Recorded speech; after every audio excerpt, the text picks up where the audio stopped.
What's up, everyone? This is Christian Duke, and you're watching ThisWeekinBodybuilding.com.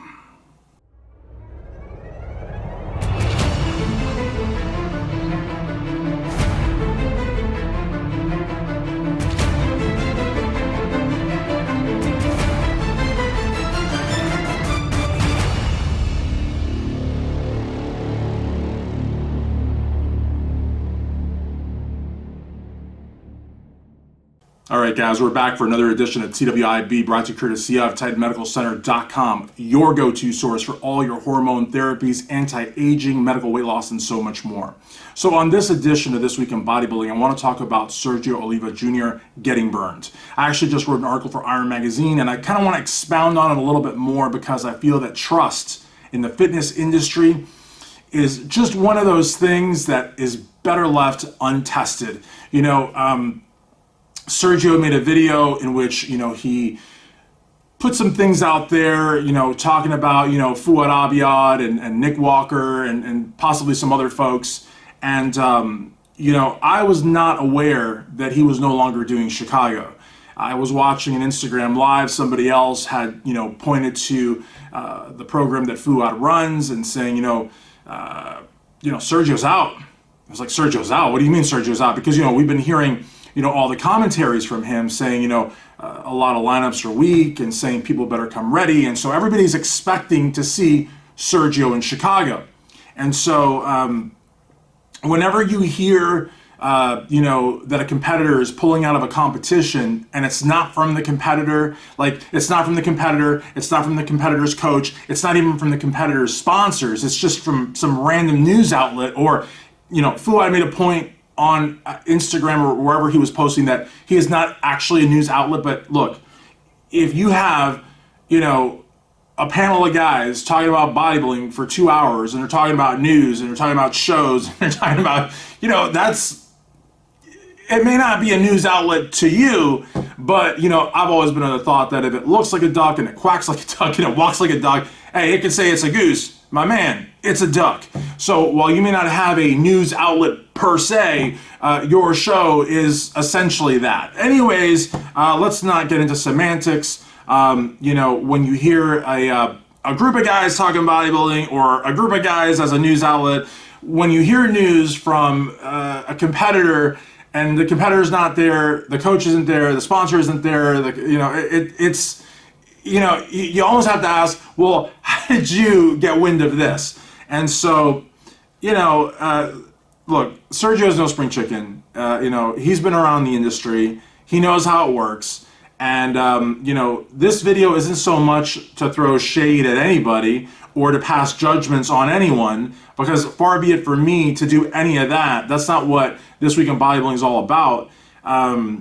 It's more just to say that, look, in the fitness industry, everybody or a lot of people, and look, just for yourself, for your own well-being, just think of it as everyone. It may be a little paranoid, but just think of it as everyone in the fitness industry is out for hits and buzz. They want to be trending. They want to be talked about. And so if you think about it that way, then I think you're going to exercise a lot more caution when it comes to trusting people.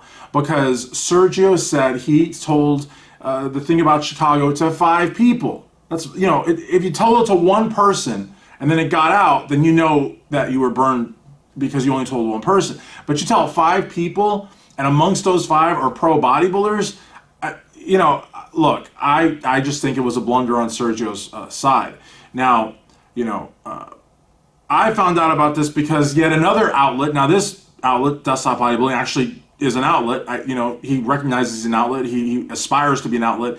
And so what he did was he took Sergio's video and he chopped it up and he dissected every 15 or 20 second clip. And, he made content out of that. And that's, what a lot of outlets do, especially in between contests. And that's how I found out about Sergio's video. I didn't find out about Sergio's video by watching Sergio's page. I love Sergio, great guy, but I don't ever, follow individual athletes like Instagram. Oh, his new video, I got to see what he said. That's not how I operate, So in a way, I appreciate outlets like Desktop Bodybuilding and Next Strength and Power and RX Muscle, because they put out a bunch of stories, being that they're news outlets. And if there's stories that they put out that I like, that say something to me, then I will then go on my own independently and do my own research, and then I will do a TWIB or something on Strength Addicts or whatnot. That's how I operate. But I would never take a story from another outlet and run with it as my own, or even give that outlet credit and then put my spin on it without doing my own research. So, I thank Desktop Bodybuilding for putting the story out, because that's how I saw Sergio's video. And I guess I thank Fuad for putting out the story, because that's how I knew Sergio was out. But in a ideal situation, Sergio would have been the one to put the news out, if at all ever. And one of the things that there was an exchange between Sergio and Fuad, I believe on Instagram, and that's where Fuad said that he's not a news outlet and so on and so forth, where Sergio said, you could have texted me. And apparently, I guess Fuad apologized 10 times. But look, the apology is nice, but it doesn't undo the damage. Now Sergio looks kind of like he doesn't look professional with Tim Gardner, the promoter of the Chicago competition.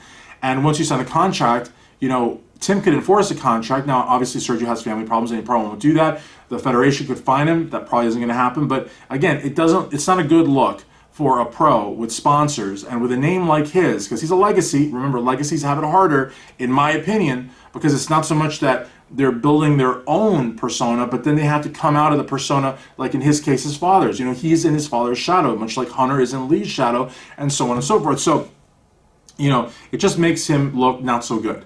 And again, Fuad does make the point that he was only discussed for 2 or 3 minutes out of a 2-hour video, but Fuad cannot downplay the fact that, Sergio was discussed, and, it is what it is. No judgment on Fuad, no judgment on Sergio, but look, guys, in this industry, loose lips sink ships. So let that be a lesson to you. Do not be like Sergio. Do not tell 1, 2, 3, 4, or 5 people something that's really, really secret, because someone is going to burn you. They may all burn you. You know what I mean? So, interesting exchange between Sergio and Fuad on Instagram. I'm not going to post clips here. Look, if you guys want to read it, go. I look, nothing against Desktop for posting that. It's good to have transparency in your reporting, but I'm not here trying to micro dissect what these two guys had to say. It was an interesting conversation, a public conversation, also really not a good look either if we're saying it as it is. Some things are best left, one-on-one on the phone, privately, but I totally understand where Sergio's coming from. He got burned, and he got burned in a pretty nasty way. He doesn't look so good with the promoter. He doesn't look so good with the gym that he's running or that he owns. He doesn't look so good with his sponsors. And he really doesn't look good with his fans. And he pointed that out. So many people were so excited to see him in Chicago, and they had to find out that he wasn't doing the show because of not even a news outlet, because, Fuad, I know you're saying you're not a news outlet. 4 guys talking bodybuilding for 2 hours about bodybuilding topics. That's not a news outlet. And that's not how the fans need to find out. And so instead of Sergio being able to, get out and get in front of this story and be able to put it out on his own terms, now he's having to backtrack. He's having to dig himself out of a hole. He's having to work on how he looks in the industry. And nobody even knows why he pulled out. He didn't pull out because he wanted to do the Arnold, as it was implied on certain non-news outlets. He didn't pull out because he didn't want to do the show. He didn't pull out because he wasn't ready to do the show. It sounds like he pulled out because he had family problems. And so, again, and some of those things are not things that you can just broadcast, and so it's just not a good look for anybody involved. And I guess the takeaway message would be, trust no one. All right. Well, this is Christian Duke. Thanks for watching This Week on Bodybuilding, brought to you courtesy of TitanMedicalCenter.com. Be sure to go to TitanMedicalCenter.com for your TRT, anti-aging, medical weight loss, and new ECA Plus stack, and the great therapies like Titan Complete and Nectar of the Gods. This is Christian Duke signing out, This Week in Bodybuilding.com.